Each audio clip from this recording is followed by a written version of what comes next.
ಹಾಗೂ ಚಿಕ್ಕಬಳ್ಳಾಪುರ ಜಿಲ್ಲಾ ಪ್ರಧಾನ ಕಾರ್ಯದರ್ಶಿಯಾದ ಬಾಬ್ಜಾನ್ ಅವರವರೇ ಹಾಗೂ ಜಿಲ್ಲಾ ಉಪಾಧ್ಯಕ್ಷರಾದ ರವೀಂದ್ರ ಅವರವರೇ ಹಾಗೂ ವೇದಿಕೆ ಮೇಲೆ ಆಗಮಿಸಿದಂತ ಎಲ್ಲ ಮುಖ್ಯ ಅತಿಥಿಗಳಿಗೆ ಹಾಗೂ ಬಂದಿರತಕ್ಕಂಥ ಎಲ್ಲ ಸಂಘಟನೆ ಪದಾಧಿಕಾರಿಗಳಿಗೆ ಹಾಗೂ ಪತ್ರಕರ್ತರಿಗೆ ಹಾಗೂ ಕನ್ನಡ ಅಭಿಮಾನಿಗಳಿಗೆ ವೇದಿಕೆಗೆ ಸ್ವಾಗತ ಸುಸ್ವಾಗತ.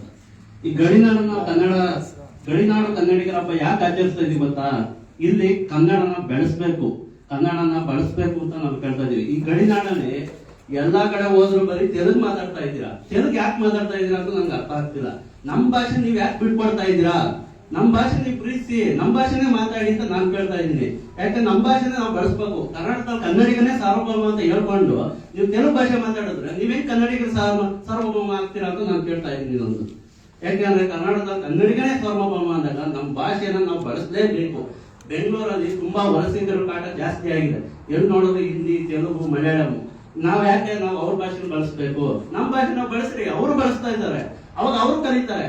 ನಾವು ಅವ್ರು ಬಂದ್ರೆ ತೆಲುಗು ಬಂದ್ರೆ ತೆಲುಗು ಮಾತಾಡ್ತೀವಿ, ಮಲಯಾಳಂ ಬಂದ್ರೆ ಮಲಯಾಳಂನು ಮಾತಾಡ್ಬಿಡ್ತೀವಿ, ಹಿಂದಿಯವ್ರು ಬಂದ್ರೆ ಹಿಂದಿನೂ ಮಾತಾಡ್ತೀವಿ. ಮತ್ ನಾವು ಕನ್ನಡನ ಯಾಕೆ ಕಲಿತಾ ಇದ್ದಾರೆ? ಹೇಗೆ ಕಲಿತಾರೆ ಹೇಳಿ ಅವರು? ನಮ್ಮ ಭಾಷೆನ ನಾವು ಪ್ರೀತಿಸ್ಬೇಕು, ನಮ್ಮ ಭಾಷೆನ ನಾವು ಬಳಸ್ತಾ ಹೋದ್ರೆ ಅವರು ಕನ್ನಡ ಕಲಿತಾರೆ ಅಂತ ಹೇಳ್ತಾ ನಾನು ಎರಡು ಮಾತನ್ನು ಮುಗಿಸ್ತಾ ಇದ್ದೀನಿ. ಜೈ ಕರ್ನಾಟಕ, ಜೈ ಲಕ್ಷ್ಮೀ.